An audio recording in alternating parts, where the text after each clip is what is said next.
الله الرحمن الرحيم. السلام عليكم ورحمة الله وبركاته. أصحاب قارئ كسور وذا وصاحب كينك دين له من كستو جوتا معلوم ونكسن دور ونكسن جنال قاعد يقطع ونسان وكينك إيجي فضلا هذا نقول سبتا سبسكرايب صار كمبلال كانوا فرق صاد ونقطة قف ورم وخالد عن صوت دينه دعوة سيدو كلام مقالك لايك صار سين شاكر أصحاب تاكل وذا ما أنتوا حادين هيا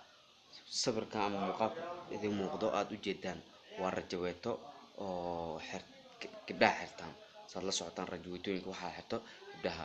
marka gaalada waxay mar walba isku dayaan in dadka muslimiinta ah in mar walba meel aysan filnayn ay ka soo galaan haatan dumarka waxa laga soo galay dhanka rajooyinka saad ula socoto ama aad u daanbo rajooyintadan idin muuqdo oo midka hadda dhaxda laga jeexad u jeedaan waa rajooyinto dhaxdiisa la soo galiyay kaniinyo ama sun ama chemical loogu talgalay in gabdhaha markay rajabeytada isticmaalaan ama ay xirtaan si markaas ay cudurka loo yiraahdo kansarka ay ugu faafiyaan arintan waxa ka hortagay ama faafiyay qubarada dhanka caafimaadka oo qaabilsan ayaa arintan soo ogaadeen waxayna sameeyeen sidaan u jeedaan in rajabeytadii ay soo qaadeen baaritaan ay ku sameeyeen kadib markii baaritaan lagu sameeyo waxa soo baxday in kaniinyo aad u jeedaan haddaba oo dhaxda kaga yaalo dhaxda kaga jiro markii la jeexo oo ku saabsan kaniinkaasito in gabdhaha markay xirtaan